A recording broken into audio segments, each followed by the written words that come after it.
Assalamualaikum warahmatullahi wabarakatuh. Setelah pengisian RAK selesai dan sudah sesuai antara RAK dengan pagu rinciannya, artinya pagu pergeserannya, maka dilakukan validasi oleh eselon 2. Namun sebelum kita melakukan validasi, karena perubahan kemarin adalah subkegiatan DAK, DBHCHT, dan yang paling banyak adalah penyediaan gaji dan tunjangan.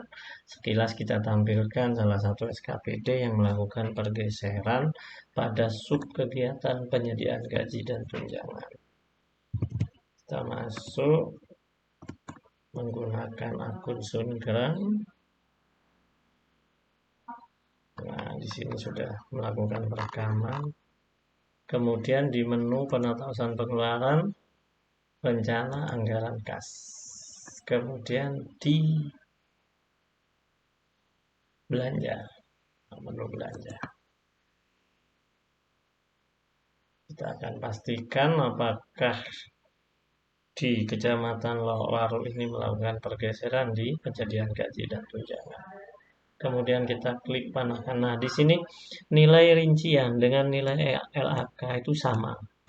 Artinya pada SKPD Kecamatan Lowaru tidak ada penambahan anggaran. Jadi yang ada hanya pergeseran antar rekening di satu atau lebih subkegiatan. Mungkin kecamatan hanya penyediaan gaji dan tunjangan saja karena tidak menerima DAK dan DBHCHT. Kita klik panah kanan di sini di kolom aksi. Kemudian muncul subkegiatannya. Kita cek penyediaan gaji dan tunjangan yang ini. Penyediaan gaji dan tunjangan. Pagunya juga nggak berubah. Kita klik kanan, detail RAK.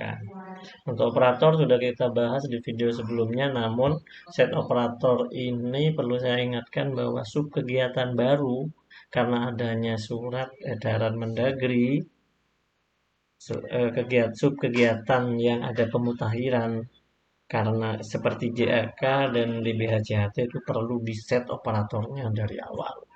Atau kalau Sungram mau mengisikan ya berarti akun Sungram yang ngisi. Tapi sebaiknya set operatornya terlebih dahulu untuk subkegiatan baru. Karena di APBD Induk subkegiatan itu masih belum ada. Kita cek detail RAK. Jadi klik di garis ini, detail RAK. Nah, di sini pagu subkegiatan ini sama. Jadi nggak ada penambahan, tapi ada pergeseran antar rekening. Contohnya belanja gaji pokok PNS. Di APBD Induk berarti pagunya adalah 7,9. Sedangkan di pergeseran dia menjadi 7,8. Artinya ada pergeseran 15 miliar. Ini harus disesuaikan sehingga selisihnya menjadi 0. Jadi yang rincian ini adalah pagu setelah pergeseran. RAK ini adalah pagu dulu waktu induk. Ini kita cek, kita ubah RAK-nya dengan klik tombol. Nah, sama seperti video sebelumnya. Nah, disesuaikan sehingga selisih di sini menjadi 0. Di sini realisasi masih 0, berarti perekamannya belum dilakukan di SIPD. Kemudian nanti simpan. Di semua rekening yang belum 0 ini harus dinolkan, artinya harus disesuaikan rencana anggaran kas per bulannya.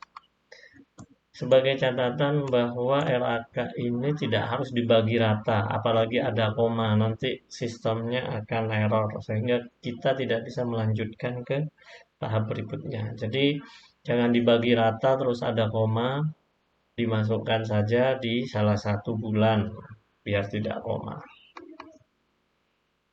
Misalkan 11454 kalau dibagi 12 misalkan koma, nanti jangan sampai terjadi. Jadi nanti taruhlah misalkan ada sisa 5 yang menghasilkan koma di salah satu bulan. Jadi intinya nggak boleh ada koma. Kalau sudah nanti disimpan, kemudian kita lakukan validasi oleh eselon 2, akun eselon 2. Sama masih tempatnya di SCBD Penatausahaan untuk melakukan validasi langsung ke menu penatausahaan pengeluaran, kemudian di menu validasi dokumen pelaksanaan anggaran. Nah, ini di menu eselon 2. Validasi DPA. Kemudian ada 3 yaitu DPA pendapatan, rincian belanja, dan pembiayaan. Untuk pendapatan tidak perlu divalidasi karena sudah dilakukan validasi dan tidak ada perubahan. Jadi statusnya divalidasi. Termasuk pembiayaan juga sama. Yang harus divalidasi adalah DPA rincian belanja karena semua SKPD telah melakukan perubahan. Nah, ini di sini ada jumlah DPA belum divalidasi.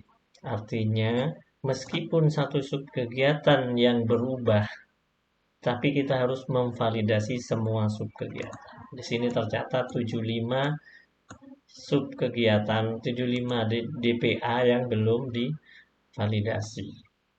Jadi kita klik panah kanan. Nah, akan muncul seluruh subkegiatan.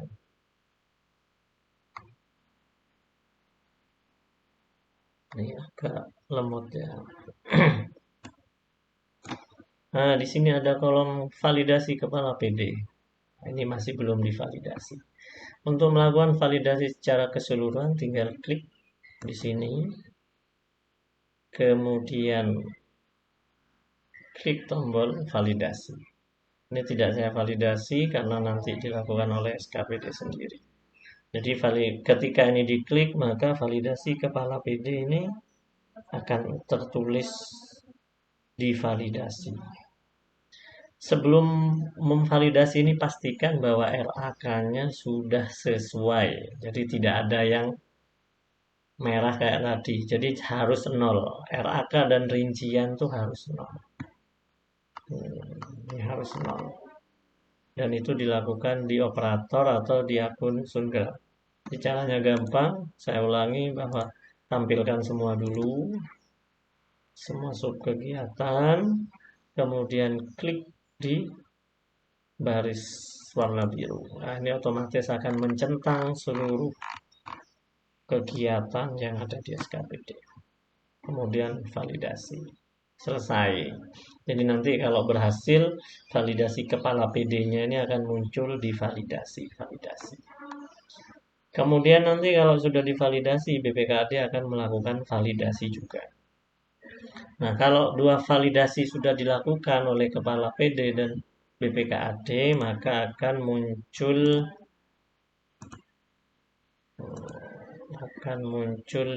di sini catatan pengeluaran. Nah, di DPA ini bisa kita cetak. DPA dokumen bukan divalidasi lagi tapi di dokumen pelaksanaan anggaran DPA rincian belanja. Nah, ini kita ngeceknya di sini DPA rincian belanja.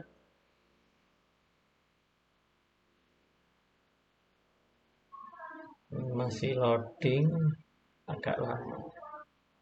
Nah, di sini sebelum dan sesudah pergeseran nilainya masih sama karena memang nggak ada penambahan bab.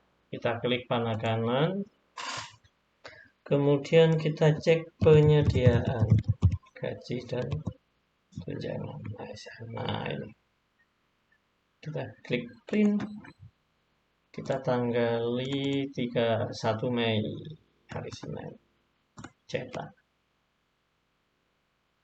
Nah, di sini ada tulisan draft karena memang belum divalidasi. Jadi nanti lakukan validasi sehingga tanda draft hilang. Kemudian nanti rencana penarikannya juga akan berubah sesuai dengan rencana serapan atau RAK yang sudah di-entry. Tampilannya ini akan hilang.